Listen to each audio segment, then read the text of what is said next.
TAT corner. Beginning of the western half of the trail. Oh, it looks like we have one of the owners of the place right here. Oh, it's Get you some water or rest No. a while? We're doing good. We just wanted to get a picture of your sign. It's a Okay. nice thing you're doing. Yeah, we accommodate the TAT very well, and we love the TAT riders that come in. Well, it's nice to meet you. And your names? Parker and LaShane. We have a lot of TAT riders that come in and sit, or if they just want to come in and just get a glass of water and do some laundry, or stay. Bathroom, Whatever they need to do. We don't lock nothing up.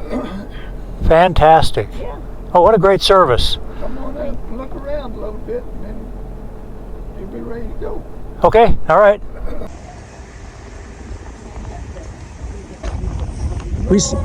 Ted, also, Yes, we must have seen you at the cafe this morning. you're the first people I've seen since I left North Carolina. Oh, is that right? Yeah, Well, it's nice to meet you. yeah, I'm Jordan. Hi, Jordan. So when did you leave, Jordan? Somebody's got some good tires. What's that? Yeah.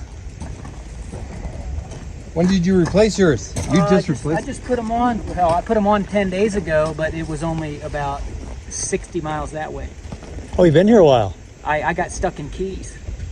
What happened? The water pump started weeping, and I looked ahead on the trail, and I'm like, that's pretty remote. I better go back. And it took 10 days to get the parts. Okay. No cell signal, no Wi-Fi. Yeah. He said we're just 8 miles from the border. New Mexico. Right straight down that road about 8 miles. You'll come to a blacktop, and then you'll go north and back to the west. You'll go west for a ways, but whenever you go north, you'll be in Colorado. Now, they change their tires most of the time right here. Back behind the building here, I got an old dead tree.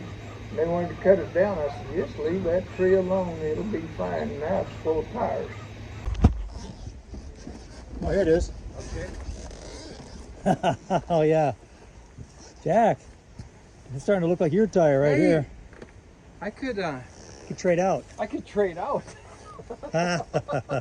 You just found your tire store, man. Yeah. That is great. This one's not so bad. Look at that. Some people. It is. This is a Pirelli. Pirelli MT21 right there. Some people are a little. Another one here, Jack. This one too. Hey, yeah, there's a 606. Yeah, well, he's saying people will ship things in here in preparation for.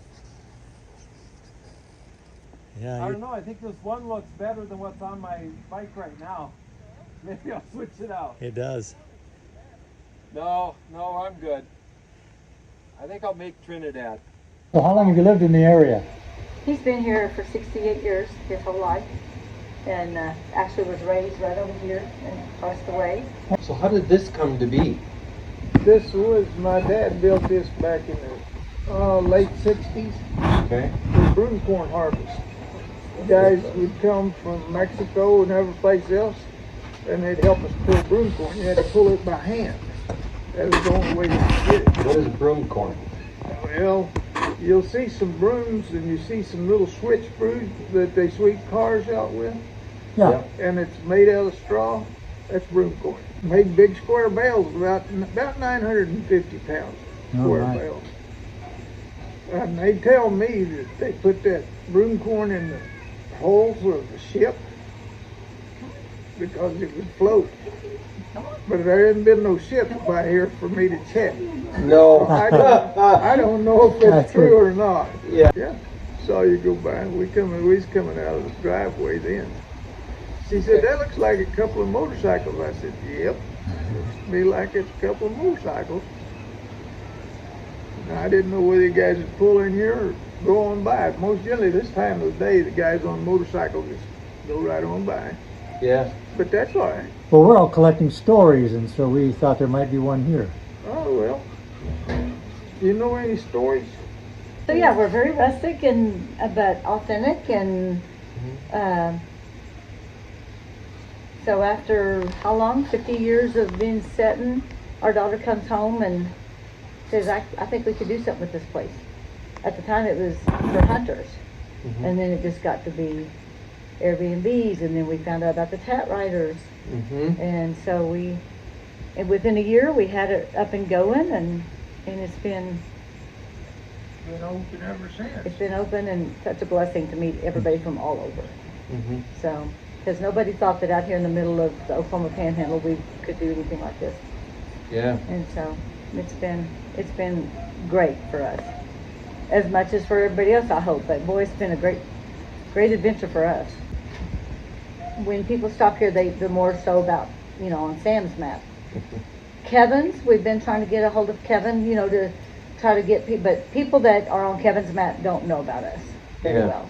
Yeah. But we have had some good reviews, and people say, hey, we want to stop there, which is, We've even had TAT riders will come in and put up a tent and let us know, say, hey, we're staying, and we are open to whatever they need to do, The doors around here is not locked. The only thing that's locked up is the rooms over here on this side. We lock the rooms, and that's all we lock. You can go in and wash clothes, and go to the bathroom, whatever you want to do, take a shower, whatever you want to do, because the doors are not locked. So explain these buildings. This building over here that's the bunkhouse? Yeah. She can show you the rooms, and Okay. it's Dad built that years ago. And What was it originally built for? broomcorn hens, Okay. That's It's what it always a bunkhouse. because they would come out of Mexico and they have to have someplace to stay. So he built that, and my daughter, she went off to college. And she come back, she said, Dad, let's rebuild it. I said, you gotta be kidding, Lindsay. That thing's been empty for 40 years. She said, we're not doing anything else. So we started in February, and we had it open in February that next year. And it's never been closed since. These rooms are amazing. Absolutely amazing. Very pleasant smell. Very Beautiful. clean. Yes. How wonderful. How extremely wonderful. Well, this is really cool. Jack, we could have been staying here last night. Should have been. Yep. Yep.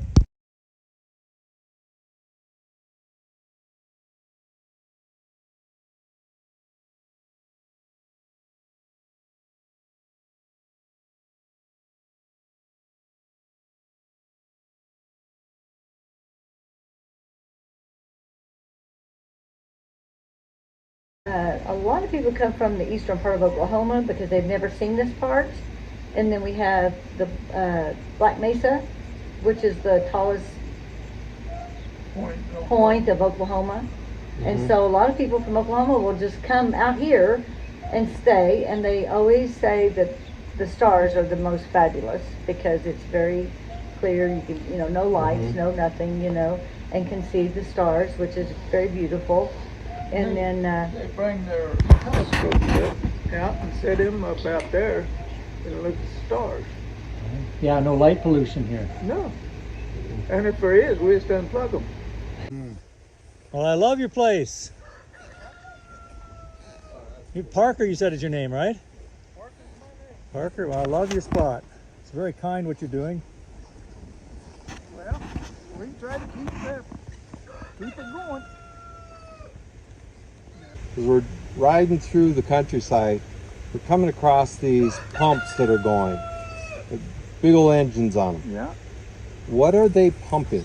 water. It is water. Yeah, they're irrigating. You see them sprinklers that's going out? Yep. They go in a big circle and they sprinkle them crops. Yeah. Okay. What that's all about. And there's a bunch of them. Well, they're everywhere. It seems like. Now, are And- those wells there, or are they? Yeah. Okay, so everyone is a well, and they're pumping from that. Yeah, they're about 500 feet deep. Some of them deeper than that, 700, 800 feet. And it looked like some were running on diesel, and some might be running on natural gas. Yeah, yeah. Some of that, where they're running on diesel, they can't get natural gas out there yet. Okay. Okay. And so those big, we see these big V8s. Yeah. Sometimes two of them. Them where they got two wells or two motors pumping one well. It's a deep well. The one down there south of me that pumps 1,900 gallons a minute. Oh Yeah. my. What size is the shaft coming up? How big is the well casing? Oh, I imagine it's probably about a foot across it.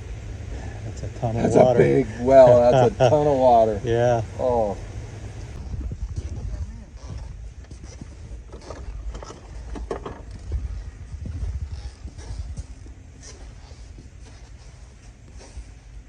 Yeah, you could throw a party in Oh, here. yeah, you could. Well, they have dances. And when they do, they just roll that door open and they put a flatbed trailer out there and the band stays out there and they come in here and dance. Very nice. Sorry, I'm a connoisseur of old weapons. Are you? I am. Well, that's not a collection of the old ones. It's all pretty well new. Yeah, not too bad. This one here, this little bolt act, you mind if I look at it? No, go ahead. So do you have pins here? Do what? Pins to stick up Oh there? yeah, right down there. Supposed to be right Oh, there. right there. Yep. Not too many up there, Not Jack. too many. And I gotta put a pin in where Brainerd's at.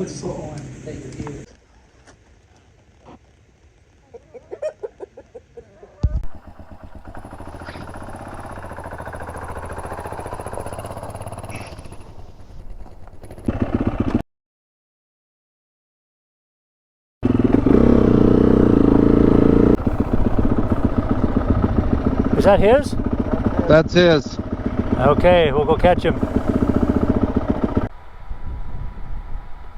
I was hoping I'd bump into you all. Where did I drop it at? Right as soon as I pulled off? Right as you pulled out. Right in the driveway. Well, that's better than Yep. flying off on the long straight stretch somewhere and getting run over. Oh, you're right about that. Welcome. Welcome home. Thank you. You're welcome. Well, that was great spending some time at the bunkhouse. That place was full of history and it was great. Be a comfortable stay there, wouldn't it? Yes, it would. No, that bunkhouse was just phenomenal. Yeah, their daughter had a great idea. Well, Jack, you can stay there next time. Okay. When Tom comes with. That's right. Tom, we're taking notes for you, man. We'll get the next trip Yep. planned up. Parker was telling me that before he got ill, Stu, he was a rancher and he did cattle drives. Would be paid to take people out on cattle drives. 3 days. He said he would do a 3-day cattle drive and then go on to the next one. But then about 20 years ago, he got diagnosed with MS, and that's why he's in the chair today. But be making the best of the situation that was given to him. He also said he used to rodeo a lot. So I'm not sure what a lot is. He didn't explain what he did in the rodeo, but you could tell from some of those pictures in the barn, he was a pretty good sized guy back in the day. Well, it sure was delightful visiting with them. They've got a wonderful place to stop. That'd be fun to stop there on any occasion. Any occasion, you are correct. Yeah. Any occasion. A little gem out in the middle of a barren place.